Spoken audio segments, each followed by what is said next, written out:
thin ice changes everything. It changes how trout move, how they feed, and how you win. Today, we are at the first tournament in the 11-mile series, and the ice was barely ready. But the strategy we built in January still holds. Trout riding high in the column, roaming instead of holding, feeding in aggressive windows that you have to capitalize on when they open. And today, I'm putting that pattern to the test and showing you exactly how it played out. My name is Adam, and this is Target Species Colorado.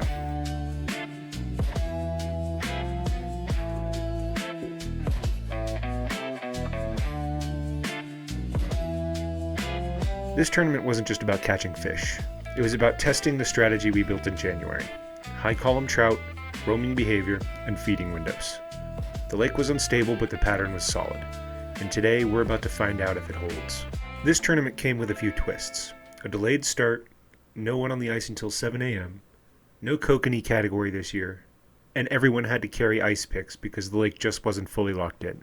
Nothing complicated, but enough to change the rhythm of the morning. With the lake changing by the hour and the pressure building around the starting line, I made one more call. I moved shallow, away from the crowd, away from the noise, and away from the pressure waves rolling under the ice. Thin ice carries sound farther than you think. You can actually hear my footsteps from the underwater camera as I walk over it. And if the January pattern was going to hold, I needed clean water, quiet ice, and trout that were still in their natural rhythm. High in the column, roaming instead of holding, and feeding in windows that you have to capitalize on. Now it was time to see if the strategy could win a tournament. I was trying to get the underwater camera down, hoping to catch the early morning bite window I predicted, but I didn't get that far. I set the jawjacker outside just to buy myself some time, and before I could get anything else ready, it went off. First fish of the day. And the action didn't stop there. I dropped a dead stick next, just trying to stay in the game while I got set up, and 5 seconds later, another one.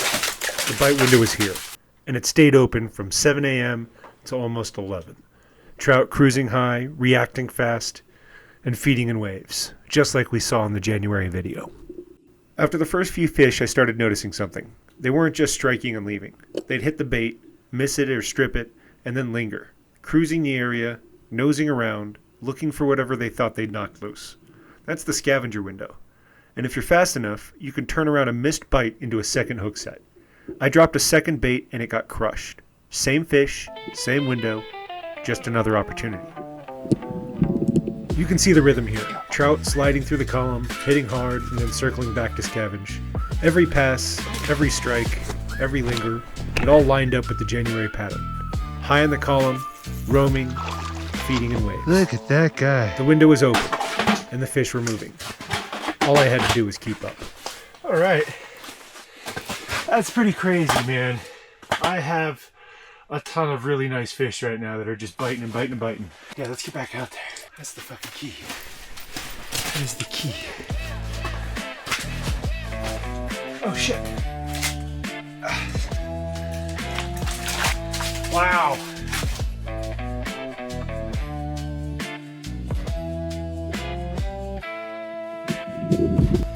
Whoa. Oh yeah. That's a nice one. That is a nice fish. Oh yeah. All right. I've caught 5 or 6 really nice rainbow trout today. Like any of the rainbow trout that I caught today would have been absolutely awesome to catch any other day of the week in any other lake. Of course, when you're on a tournament, you want it always to be bigger. That's why I'm constantly measuring the fish that I have in my live well and then upsizing the ones that I'm going to keep. I'm able to put the smaller fish back and constantly size up. And so that's really my goal here, is to size up, and keep the largest fish. And we'll see how we do. We'll see how we do. This is called culling, and it can be the difference between finishing in the top 10 or nowhere on the board. Catch the fish, check the size, keep it alive, and when a bigger one comes in, you make the swap. Catch, compare, keep alive, upgrade.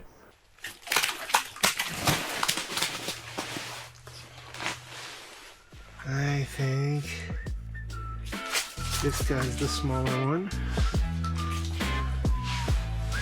This guy's the smaller one, guys. Let's get him back in. Nope. He's out. All right, guys. I think that's it for me today.